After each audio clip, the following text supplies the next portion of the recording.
welcome back to a really quick video where I did say previously I was going to do another gardening video on what seeds we've got in and what's coming up. So let's have a look what's going on in the greenhouse and a quick chat about what I'm going to get up to this weekend. It's not Friday night in the greenhouse with wine.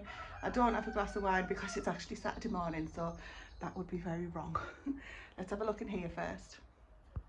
Now, as some of you may have seen on my last or one of the last videos, Stephen and Grace are taking over in the greenhouse as well, so this is not all my stuff in here anymore. Stephen is growing different plants, lobelia. Grace has got poached egg, she's got I don't even know how to say that, anyway, calendula, nasturtiums. They've got all different flowers growing in here as well. Literally, she is so excited by doing all of this. Grace is our teenage daughter, she's 18 for those of you that don't know, and she's absolutely loves flowers, so who are we to say that she can't have some space in the cold frame. So all these flowers, all these little seedlings are hers.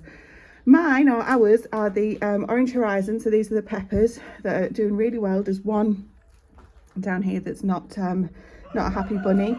Then alongside those we've got the tomatoes. Now we've got Big Mama, which you can see are all of these guys here, and then Super Mama, which is all the ones alongside. So they're coming along quite nicely. I'm happy with the growth on those girls, I suppose.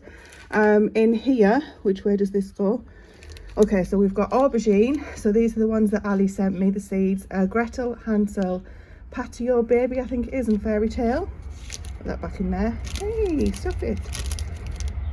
So they're in kind of literally Gretel, Hansel, Patio Baby and Fairy Tale. That was my thought process when labelling them up. There's more tomatoes in here, so these are all sun gold that are left in with the aubergines. So I'll just leave those in this propagator for a little while. There is a little bit of bottom heat, but it's not that warm in here. There's some cucumbers that I'll be taking out. So this is another one that Ali sent me, crystal apple. Everyone is labelled because I'm terrible at remembering what's what. So those cucumbers, a couple more here, crystal round apple, and that's the other, they're all the same variety. They'll be going into a different area shortly that's still got a bit of heat in it. More tomatoes. This is a variety I absolutely love, Bloody Butcher. So I grow those under cover, as in the greenhouse. Then at the back, different ones. Country Taste, which is a beefsteak tomato. Crocchini, I've never grown that before. And then I think that Midnight Roma, I've never grown that before. That is one from Ali as well. And then more tomatoes over here, and peppers that need desperately I've just headbutted that. Desperately need potting on today, so that is a job for this morning. It's not very warm this morning, mind, so I'll be happy to be in the greenhouse getting those done. So I'm going to put the fronts back on here because, as I say, it's not that warm today. It was supposed to be, but it is only really early in the morning still. So this is also starting to split because of the heat after a year, so Stephen might need to recover that. So I also picked up a few things from our local garden centre or little nursery when we went. I'll show you those in a second, but I've got my brassicas that I sowed recently. I sowed those on the 26th of March. Let's have a look at those. So we've got cauliflower. So these are all 26th of March, but one of them are messed up and I put February. That's not true. So we've got cauliflower igloo, we've got kale, black Tuscan kale, stromboli broccoli, calabrese, which is absolutely fantastic. That's an F1. Greyhound, kind of standard greyhound. Earliest of all, cabbage, and then we've got red mammoth. They had a bit of a sporadic germination, but never mind. Copenhagen market cabbage, and we've got some sprouts in there as well. Then alongside them, these are Stephen's lavender for his cascading bed planter thing that he's just made. Oh heck, I've just realised that's tomatillo. That should be under heat, but look, it's still making an effort. I'm going to pop that under some heat after I've spoken to you guys. So this one, we've got all of the Swiss chards, Ford Hook, a magenta and an orange variety. The magenta is kind of a lot slower. There's some, but it's a lot slower than the others. And then the rest of this tray is all beetroot. The variety is Detroit Dark Red. Really liked that last year, and I've also got tons of it left. As in tons of seeds left, I mean. Then in here we've got chives. I think these are the garlic chives, but of course the only one I didn't label, I can't remember.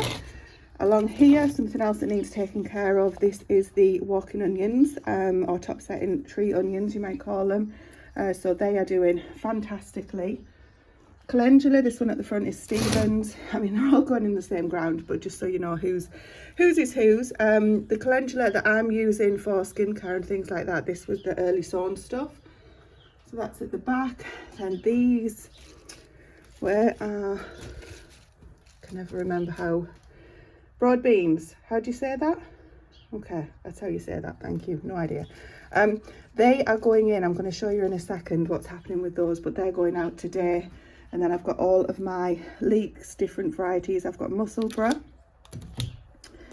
Then in here I've got that variety, Giant de Inverno 2. The Cairngorm, not a single one germinated, so I'm glad I only did small little trays of these. And Paul Bella, so they're all the leeks, which they need pricking out as well. Hopefully this weekend, time will tell. And then I've got some more exhibition onions. Fasto F1 onions, and these should be Elsa Craig.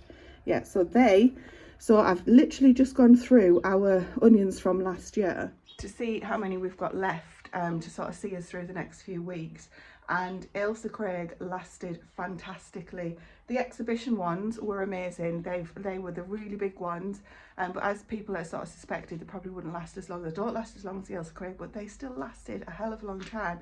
So I'm really, really pleased with those. Growing both of them again this year, obviously, and the Fasto were a free seed, so we'll give those a try and see how that works out. But yeah, the exhibition onions were big and beautiful, so I'm definitely doing more of those, but we will use those first this year, and I'll also freeze them probably before we move into the Christmas period. We'll see how it goes. That's assuming that I get some.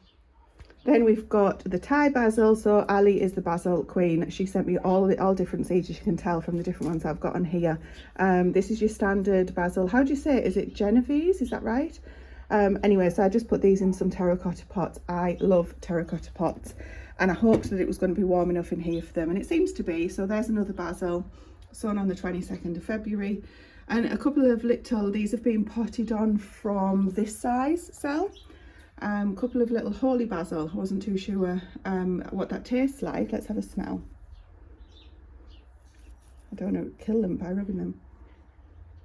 It's definitely a basil-y smell. I can't tell what they do smell like. We'll wait for those to grow and have a good whiff. Then we've got bunching onions and Chinese chives, which is what I think is in that pot over there. I don't think they're just regular chives. And then around here, perpetual spinach, looking good.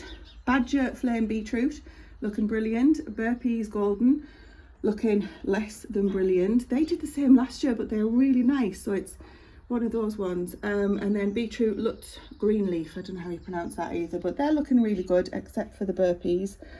Sorry, except for the golden. Just got distracted by that. Don't do that. There you go. I can never resist just taking the seeds off, but I'll try and resist. Grace came and said to me, have you seen these calendula seeds? They look like scrunched up, dried out caterpillars. That was a great description. Right, let's have a look at what we bought from our little garden nursery that we go to. Every year I always say I don't need anything else, but then when we go, of course, I'm always going to want to get something. Lettuce, because I haven't got any sown at the moment. Celery, a Victoria F1 variety. Don't grow too much celery because we literally only use it in soups and stocks and things. We certainly don't eat it fresh. Something I can't abide. I got a bronze fennel, another sage, and I'll show you why in a moment, and a couple of tarragon. I absolutely love tarragon. And then this is more oregano because mine got killed in the bed move, and a thyme. And then another tray of lettuce. And what was this? Were these sprouts? No, this was cabbage. Like, I need more cabbage. I'm not sure why that happened. But anyway, so that's what we got from the garden centre. So I'll be tending to those.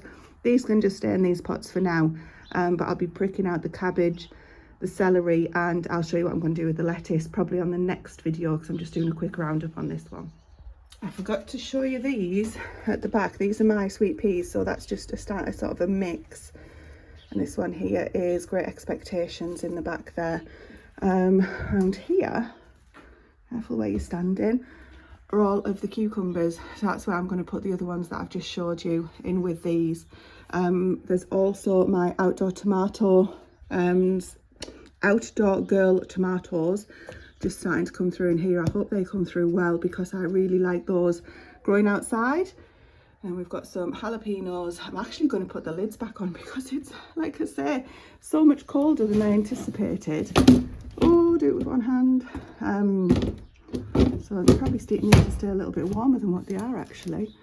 Right, let's head outside just for a quick second and I'll show you what I was on about with the broad beans. Try not to get distracted because I was just going to show you something else, but I'll do a plot tour and just concentrate on what I'm going to show you, or what I was going to show you, so that I don't end up doing a whole tour by accident, because that happens often. So, broad bean bed, let's have a quick look. So these guys were sown in October, 21st of October, and I'm really pleased with them, but then they've come outside. I only put them out not too long ago, and we've only lost one or two. This just like died literally. It's got, what's this called? I will research it, but it's just like a brown stem that's just obviously just then keeled over. So that one and that one's got exactly the same thing. I think that, is it the frost? Anyway, and the other ones that I was going to show you, this one, this isn't looking very happy. I think that is the frost, isn't it? But this is looking happier. So I thought, well, same as this plant here, that bit's died, so I'll probably just chop that off and maybe leave this bit to grow on. I hope that'll work anyway. So some are looking a lot healthier than others. Look at the flowers on these. Oh, I just love those. And on that one there, these here look like they took a bit more of a battering. The flowers aren't out just yet, but they are starting to come. Big flowers on that one, and then more on these here. So I think what I'm going to do, obviously where they've died completely, that one and that one, I'm going to replace those with the ones that I've just showed you in the greenhouse and just make a note of where they are from. I'm not keeping seed from them, I'm not worried about that, and just make a note of where they are so that I can see if there's any difference in the broad beans and if we prefer one or the other. And then I need to find somewhere else to put the rest of the broad beans that are in the greenhouse, so we'll figure that out today as well. And then just briefly, this is the only garlic that I'm growing this year. Not this bit here, we've got more here I'm going to show you. So what you can see, that's the bigger, stronger plants, they're all garlic. Ones next to it, if you can see the green, they're all onions, so they're coming through fantastically. And this is more garlic that I've just put in, and this is what's left to put in, so we need to find a home for that and for the broad beans today. So that's all going to be, as I say, it'll be on a different video. I'll show you the outcome of that because I just wanted to kind of give you an update as to where we were seed wise. But I'm really pleased with this broad bean bed. Oh, actually, hang on, one more thing.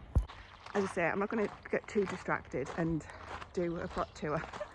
But if I just walk up here, these three beds, we actually got finished filling them up with horse manure, rotted horse manure and topsoil last night, or this week rather. You'll see there's a whole different video out on that. I'm going to put, I think the broad beans might go in this bed, but I'm going to sow peas direct in this bed. I've got the marifat peas and alderman, others of the varieties, which I'll have a look in the shed just briefly before I go. And then in this bed, I think I might keep this for the Greek gigantes, but also two beds down there, which I grow squash in, big pumpkins. I tend to do a bean arch. I tried to last year, it failed miserably because I built it, Stephen didn't build it. But I'm gonna do the same again this year. He said he's gonna build the arch this year and I'll just grow the plants. So it's gonna work if we do it that way around. So I've got Greek gigantes that'll be going in over the stronger bean arch that's between two beds, and all sorts of different beans going in there. Now I've come down here as well because these two, that bed there and the one here, I think I'm going to be planting those, sowing those today. Carrots and parsnips, beetroot, radish. Let's have a quick look in the shed. So these are the upside down bag of peas. That's what I've ordered. They're just out for people for eating. I'm going to try growing those and fingers crossed it works out. The other thing that we're going to get in is this, potatoes. So they're going in today, or well, not necessarily today, but this weekend. Problem is, where they're going in, I should have showed you out there, is this bed here, which isn't weeded yet. It's an absolute bugger to weed, so I'll probably procrastinate and find other things to do, but that needs doing. So I'm going to try and get the potatoes in this weekend too. So the other things that I was on about, we've got parsnips, I've got turnips, carrots are along here somewhere, more, yeah, carrots. I've got more parsnips, different varieties. So there's a Palace F1 and then your standard tender and true, and all different types of carrots in here. Get them out, we can talk about them briefly. So we've got, how do you say that? Burlicum 2. Swiss Candle F1, Maestro F1, and your regular Amsterdam Forcing. I'll have a quick check to make sure that they can all go in now. If not, the ones that can will be getting in. And then I've got more seeds that I'm going to be getting in. I'm just in seed heaven at the moment. I've got all sorts going on. You can see all under here, more beetroot, more carrots. These are from previous years, so I've got the new seed for carrots for this year, and all of the different seeds in here as well. So it's going to be an interesting weekend to see what we managed to get in. But I'll do some of these radish that Ali sent me through as well. Fingers crossed we have a good couple of days of weather to get it all done. Now that's what I'm going to be getting on with Saturday and Sunday. It depends what else is thrown at us. Obviously people turn up visiting, which is lovely, and we end up doing other things. But Stephen's going to be working on this, which is kind of a sneak preview of one of the things that we're trying to get done. This, how do you say it? Is it Pagoda, D-A or L-A? Anyway, whichever one it is, this is on a complete wonk. You might not be able to see on the camera, but it's been held up by other bits and pieces at the moment because it got snapped in the storm. It snapped on a few of the feet of the posts. Really dangerous, to be quite honest with you. It's so heavy that if it did come down, hopefully it won't because Stephen has secured it in lots of different areas, but if it did come down, then that would be it. It would take everything down with it. So fingers crossed it doesn't, because it's right over the shed too, and I'm going to be working in there all weekend. But Steve's working on that, is the short version of what I'm trying to say. So he'll be doing that while I'm going to be in the shed and working on here. So fingers crossed it's going to be an absolutely lovely weekend. Could do with a little bit of a warmer day, but it's not raining, so we shall take that. Anyway, that's the seeds that we've got going on at the moment. I'm sure there's things that I've missed, but obviously as I start doing these more regular videos, now that we're outside more, I'll keep you updated as to what's going on. So thank you for watching. I'll talk to you soon.